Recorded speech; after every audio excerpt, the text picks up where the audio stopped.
Hello everyone, welcome back to my channel.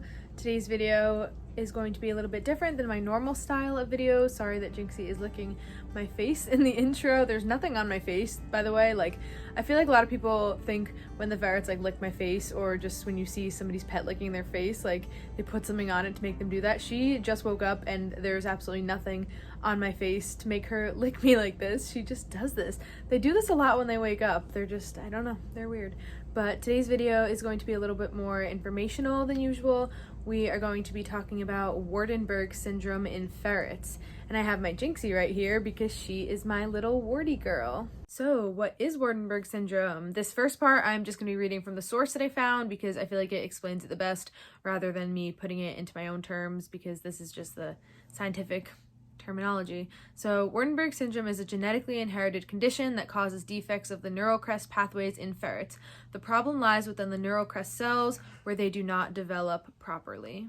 It is a genetic disorder that can be found in some mammals such as humans, but today I am just going to be focusing on ferrets because that is what I have experience with, as my little Jinxie girl has Waardenburg syndrome.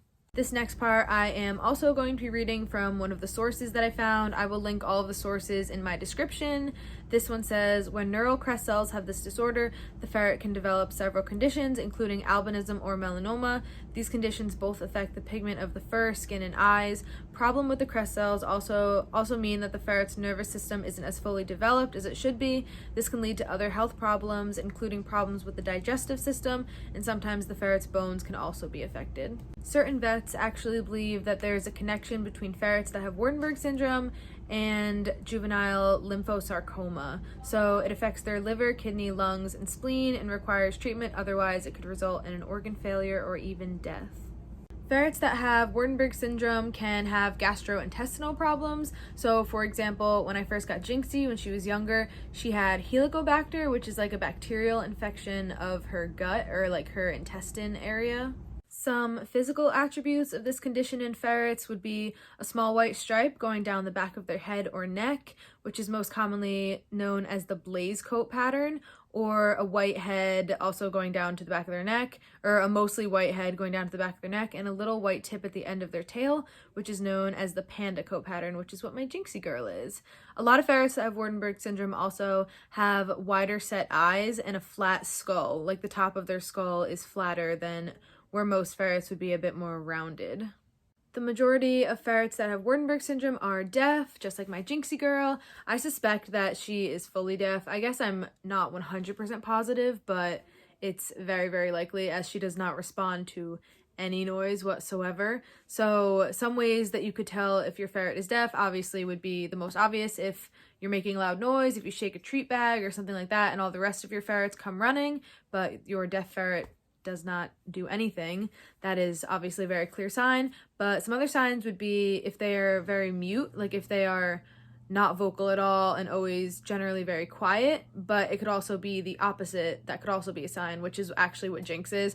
She's very loud and she plays pretty rough, but when she's playing, even if it's like not a rough play, she's really, really loud and will make like the squeaking noises or just like the screeching noises that, or even duking. Like, she's just very, very loud. And I think that it's because she can't hear how loud she's being. Or they will also engage in playing very rough because they can't hear any other vocal cues from the other ferrets, so they don't know that they're hurting them, or they don't know that they're playing too rough for them because they can't hear the other ferret's response.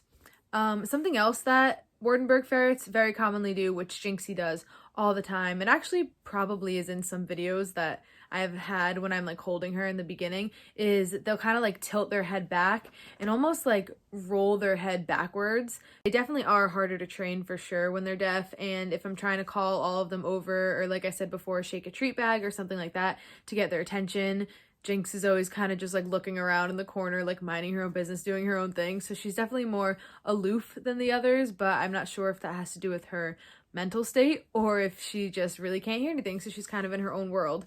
Also with the dead ferret sleeping syndrome, or I guess it's not a syndrome, but dead ferret sleep, which most, if not all, ferret owners are very familiar with.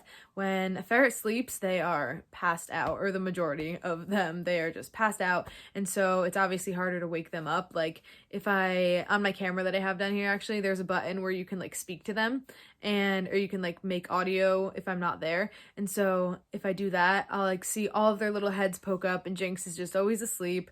Or if I come in there and try to wake them up, like she's always the last one to be woken up because she can't hear anything. So the only thing that really wakes her up is if it's like pretty bright, like if the light's been off for a while and I turn the light on, she'll notice, or I just have to grab her, you know, pet her, stuff like that. But I will say that I think she's susceptible to vibrations, because if she's like staring straight ahead or something like that, or I'm trying to get her attention and I can't, obviously, I will like hit the floor behind her, like no, not close to her, but I'll like kind of like go with my fist and like bang on the floor, and like she'll turn. And like when I'm on the stairs, they're carpeted stairs, so she could definitely feel the vibration.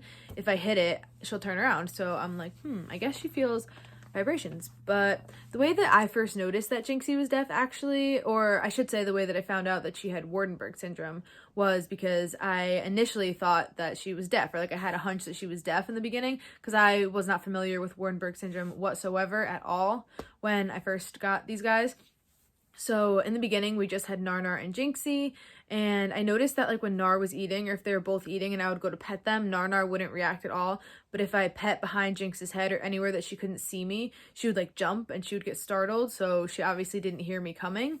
And just generally when they were playing, she was extremely loud. She was really, really vocal. And I noticed that when I would like do things that Nar would always respond to, she would just be looking around like in her own world. So when I took her to the vet, I actually asked my vet, I was like, do you think that she's deaf? Because she is acting deaf. I ended up looking up deafness in ferrets and how common it was, and the second that I looked up, is my ferret deaf, or how do I know if my ferret's deaf?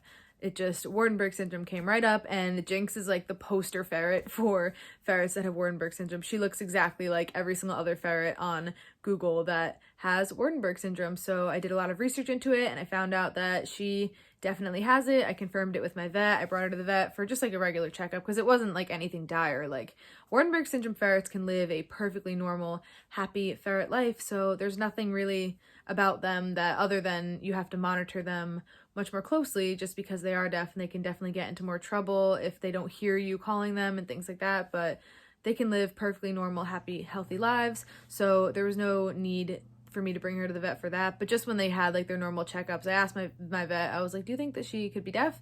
And we did just a few tests on her, like noise tests, nothing medical, and my vet confirmed that she is most definitely deaf and she has Waardenburg syndrome. Another kind of funny way to test if your ferret has Waardenburg syndrome, this is actually another way that I found out that Jinxie was definitely deaf, is if you use like a vacuum or like a dust buster, like one of those little vacuums to clean up. Every time I use that, all three, like Peanut, Nar, and Jinx, all react to it. They run away, they scatter, or like Kitty Doe even like kind of tries to fight it, but Jinx does absolutely nothing. She'll come up to it, she'll sniff it, I like put it right in her face, and she does not respond to it at all. So that is kind of a funny way to also test if your ferrets are deaf. But all in all, ferrets that have Waardenburg syndrome can absolutely live normal, healthy, and happy lives. My Jinxie girl is the happiest one of my ferrets. I would actually argue that she is like the happiest of my little babies. She's always duking, jumping, running around. She loves her siblings. She is always playing, always such a sweet, happy little girl. So yeah, definitely just keep in mind, if you are interested in getting a more fancy coat pattern of ferret, such as like a blaze ferret or a panda ferret, just know that you do run the risk of having a ferret that can have health problems in the future and be deaf. And so you need to obviously adapt or acclimate your environment, or the environment around them, to best suit them. So yeah, I hope you guys learned something from this video. I really wanted to make this just because I actually haven't seen anything on YouTube about ferrets that have Waardenburg syndrome, and it's become such like an important thing for me, having Jinxie that has it, and just not managing her deafness, but just being aware of it. So I just wanted to share it with everybody else. And yeah, I hope that you guys learned something from this. Please, please, please make sure to like and subscribe, and I shall see you guys next time. Bye.